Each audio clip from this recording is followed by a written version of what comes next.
اب اس پورے آپ نے وہ بدل کے رکھ دیا. یہ اختیار تھا وزیر اعظم کا ہمارے آئین میں کہ وہ جس وقت چاہے کمانڈر ان چیف کو ریٹائر کر سکتا ہے.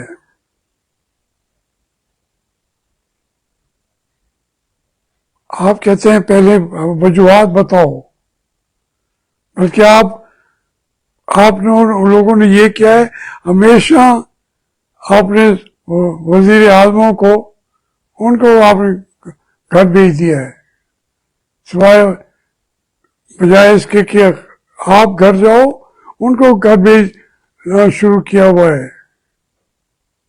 لوگ ڈرتے ہیں آپ سے، لیکن اب یہ ڈر یہ کوئی مستقل پرماننٹ چیز نہیں ہے. یہ جو آپ ہمیں ڈرانے والے ہیں، آپ نے جانا ہوتا ہے، ہم نے رہنا ہوتا ہے، کیونکہ پاکستان کے مالک ہم ہیں. یہ آئین نے ہمیں حق دیا ہوا ہے. ہم جو انی جائل فی الارض خلیفہ، اللہ کا نائب ہم ہیں. آپ بھی ہیں، لیکن آپ نے جب اس کے معاوضہ دے کے ایک رول آپ نے ایکسپٹ کر دیا، پھر اس کے بعد آپ خلیفہ اس کے نہیں رہتے. آپ اپنے اس عہدے کی تنخواہ لیتے ہیں، وہ بھی ضرورت سے زیادہ لیتے ہیں تنخواہیں. آج آپ امریکہ کے کمانڈر ان چیف کی سہولتیں، تنخواہیں رکھ لیں امریکہ کی، اور پاکستان کے کمانڈر ان چیف کی رکھ دیں. اس تنخواہ میں تو امریکہ کے 2 کمانڈر ان چیف ڈبل بھی کر دیں تب بھی آپ کو سہولتیں زیادہ ہیں. پھر اس کے بعد اور کیا رہ جاتا ہے؟ اپنی ذمہ داریوں کو سنبھال لیجیے، اور اس کا ہم آپ کو بتاتے بھی رہیں گے، احساس بھی دلاتے رہیں گے. اور اگر آپ نے اپنے سے زیادہ اختیارات کا استعمال کیا تو اس کا جواب بھی آپ کو دینا پڑے گا.